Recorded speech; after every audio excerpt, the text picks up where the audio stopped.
السلام علیکم ناظرین، آپ دیکھ رہے ہیں کیبل ٹی وی کا فیس بک اور یوٹیوب چینل۔ میں ہوں سید مزمل۔ ناظرین، نواز شریف صاحب پاکستان کے وہ سیاستدان ہیں جو تقریباً 3 بار وزیر اعظم رہنے کے باوجود بھی سیاست میں اب بھی ریلیونٹ دکھائی دیتے ہیں۔ بہت سے لوگوں نے مشرف کے ٹائم پر ان کو فرمایا کہ اب دوبارہ سے سیاست میں تو ان کا کوئی راستہ نہیں کھل سکتا۔ اس کی وجہ یہ ہے کہ جلا وطن کر دیے گئے، گرفتاری بھی ہوئی، صفایا ہو گیا سیاسی پارٹیوں کا۔ ساتھ ساتھ یہ بھی چیز کہی جاتی ہے کہ اب ان کی سیاست کا اختتام ہو چکا ہے۔ بہت سے صحافیوں نے یہ بات کی، لیکن بات یہ ہے کہ سیاست میں بند گلی کوئی نہیں ہوتی، اور خاص طور پہ پاکستان جیسے ملک میں جہاں سیاستدان کی ریٹائرمنٹ کی عمر ہی کوئی نہیں ہے۔ اس میں یہ ہے کہ چند پارٹی ہیں، چند اشخاص ہیں، اور جو شخصیت ہے وہ زیادہ اہمیت کی حامل ہوتی ہے بجائے اس کے کہ پارٹی حامل ہو۔ تو دیکھا ہم نے یہ کہ پچھلے 8 مہینوں میں جو بیانیہ نواز شریف صاحب نے بڑی محنت سے تشکیل دیا تھا کہ مجھے نکالا گیا ہے اور میرے ساتھ زیادتی ہوئی ہے، میری حکومت پر شب خون مارا گیا، مجھے ناجائز طور پہ نااہل کروایا گیا، بیٹے سے تنخواہ نہ لینے پر میرے خلاف کارروائی کروائی گئی، پھر جنرل فیض پر بھی کھلے عام الزامات وہ لگا چکے ہیں۔ جنرل باجوہ کا نام سب سے پہلے ٹی وی اسکرین پر لینے والے نواز شریف صاحب تھے، جنہوں نے یہ کہا کہ آپ کو جواب دینا پڑے گا۔ عمران خان صاحب نے تو بہت بعد میں یہ بات کی۔ تو یہ سارا کچھ دیکھتے ہوئے ایک تگڑا بیانیہ تشکیل دے چکے تھے نواز شریف صاحب، بے شک وہ باہر بیٹھے ہوئے تھے جو کہ بالکل ہی غلط تھا۔ تو اس پہ یہ تھا کہ وہ سارا کچھ دیکھتے ہوئے جو فالوور تھا اس نے ان کا ساتھ بھی دیا، اور عمران خان صاحب کے انڈر جتنے بھی بائی الیکشن ہوئے اس میں پی ایم ایل این جیتتی رہی ہے، جو کہ حیران کن چیز ہے، کیونکہ جب بھی ایک وفاقی حکومت بنتی ہے تو بائی الیکشنز کے اندر ہم دیکھتے ہیں کہ وہاں پر حکومت جو ہوتی ہے اس کا ہی امیدوار پریویل کرتا ہے، وہی جیتتا ہے۔ لیکن ایک ٹرینڈ ریورس ہو رہا تھا اور پاپولیرٹی جو تھی نون لیگ کی وہ واپس آ رہی تھی۔ لیکن جس طرح یہ حکومت بنتی ہے، شہباز شریف صاحب وزیر اعظم بن جاتے ہیں، یہ تمام پارٹیوں کی آمیزش ہوتی ہے جس میں کوئی جو ہے وہ کہنا چاہیے کہ نظریاتی ہم آہنگی نہیں ہے جن پارٹیوں کے اندر۔ اس میں پیپلز پارٹی بھی ہے، جے یو آئی بھی ہے، نون لیگ بھی ہے، اور پارٹیاں بھی ہیں۔ تو اس سے یہ ہوتا ہے کہ نواز شریف صاحب کا محنت سے تشکیل کردہ بیانیہ جو تھا وہ دنوں میں منظر عام سے غائب ہو جاتا ہے اور پاپولیرٹی وہ لوز کر جاتے ہیں۔ اس کی وجہ یہ ہے کہ اتنے کرائسس میں، اتنے بحرانوں کے اندر آ کے جب حکومت بنائی تو شروع میں یہ ہم نے سنی ہیں خبریں کہ نواز شریف صاحب خود آن بورڈ کہہ رہے تھے کہ میں نہیں ہوں، لیکن ایسا ہو نہیں سکتا۔ یہ خبریں بے شک آ جائیں لیکن نواز شریف کی مرضی کے بغیر نون لیگ نہیں چل سکتی۔ اگر کوئی آپ کو یہ بتا رہا ہے کہ ان سے پوچھے بغیر تمام فیصلے ہو گئے تو ایسا نہیں ہے، کیونکہ شہباز شریف صاحب ہر فیصلے کے لیے لندن جاتے رہے ہیں، وہاں سے گارنٹی لے کر آتے رہے ہیں۔ تو بات اس طرح سے ہے کہ آج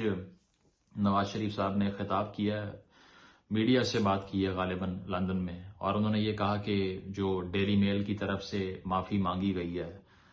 شہباز شریف سے، وہ اس بات کا ثبوت ہے کہ ہم بے گناہ تھے۔ عمران خان صاحب سے سوال کیا جانا چاہیے کہ توشہ خانہ ریفرنس کے اندر کیسے قوم کی دولت انہوں نے لوٹی ہے، اور بھی دیگر موضوعات پر انہوں نے بات کی۔ تو لگ یہ رہا ہے کہ نواز شریف صاحب کی انٹری پاکستان کی پالیٹکس میں اب ہونے جا رہی ہے۔ اس کی وجہ یہ ہے کہ آپ کو یاد ہے پچھلے 2-3 سالوں میں تو ٹی وی اسکرین کے اوپر ان کو دکھانا بھی جرم تھا، اور بہت سی جگہوں پر ان کی تقاریر کو رکوایا گیا، سینسر کیا گیا، سارا کچھ ہوا۔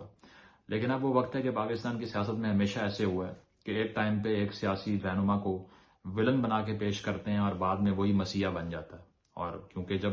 ہوا اس کی چلتی ہے تو پھر سب کہتے ہیں کہ صرف یہی ہے اور کوئی ہے ہی نہیں۔ تو بات اس طرح سے ہے کہ نواز شریف صاحب کی یہ ساری گفتگو بتاتی ہے کہ اب ان کو واپس لانے کے لیے راہ ہموار کی جا رہی ہے۔ سلیمان شہباز صاحب واپس آ رہے ہیں، اس کے علاوہ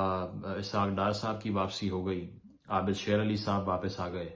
تو اب جو رہ گئے ہیں وہ ہیں نواز شریف صاحب، اور ان کے لیے بھی کچھ کیسز کی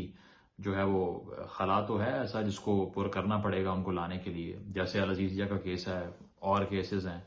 تو اس میں کوئی نہ کوئی عدالتی جواز پیدا کرنا پڑے گا اگر تو گرفتاری سے ان کو بچانا ہے تو، اور اس کے لیے پنجاب حکومت کو بھی جو ہے وہ پی ایم ایل این چاہتی ہے کہ وہ کسی طرح ایسے مینج کرے کہ وہ ان کی سائڈ پر آ جائے۔ تو اب بات اس طرح سے ہے کہ نواز شریف صاحب کی جو واپسی ہے یہ واحد امید رہ گئی ہے پی ڈی ایم کی، کیونکہ اس کے علاوہ تمام حربے وہ آزما چکے ہیں، بالکل عوام میں غیر مقبول ہو چکے ہیں، سخت فیصلوں کی وجہ سے، مہنگائی کی وجہ سے، اور دیوالیہ کے قریب پہنچنے کی وجہ سے، پیٹرول ڈالر مہنگا ہونے کی وجہ سے عوام بالکل ساتھ نہیں ہے۔ پنجاب کے اندر سے نون لیگ ہارتی جا رہی ہے، جو کبھی نہیں ہوا پہلے، بہت عرصے تک نہیں ہوا۔ وہ بھی اسی لیے ہار رہے ہیں کہ یہاں پر نون لیگ نے یا دیگر قیادت نے کچھ نہیں کیا، ٹھیک ہے، اور یہ فیصلہ کرنا کہ اس وقت پہ آ کے حکومت سنبھال لی، اس سے اپنے پاؤں میں کلہاڑی مار لی خود سے۔ تو اب اس طرح کی سیاسی صورتحال میں جب عمران خان صاحب کا بیانیہ سر چڑھ کر بول رہا ہے، میڈیا کی زینت بھی وہی ہے، ہر جگہ عوام میں مقبول وہی ہے،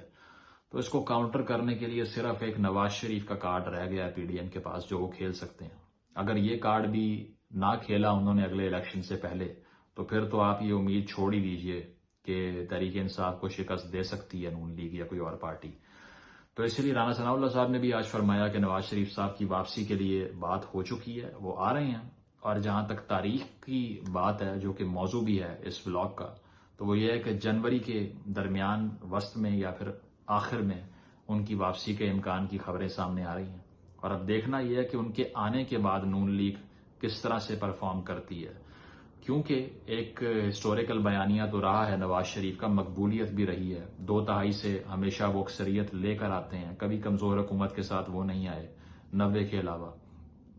تو اس میں یہ کہ اس مرتبہ اگر وہ آ کر ایکٹیولی کیمپین کرتے ہیں، اگلے الیکشن سے پہلے وہ بھرپور کیمپین چلاتے ہیں، تو پھر شاید تحریک انصاف سے چند سیٹیں نون لیگ پنجاب میں واپس لے سکے، لاہور میں واپس لے سکے، جو کھو چکی ہے، کیونکہ عوام ہمیشہ سے نواز شریف کو سپورٹ کرتی تھی نون لیگ میں، شہباز شریف کو، حمزہ شہباز کو، مریم نواز کو نہیں کرتی تھی۔ تو ووٹ جو نواز شریف کا تھا اس کو ری ٹیک کرنے کی اب کوشش کی جانی ہے، اور اگلا مہینہ بڑا کروشل ہے۔ دیکھنا یہ ہے کہ پی ٹی آئی یا عمران خان کی اسٹریٹجی کیا ہوتی ہے پنجاب میں نواز شریف کے کارڈ کو شکست دینے کے لیے۔ بہت شکریہ۔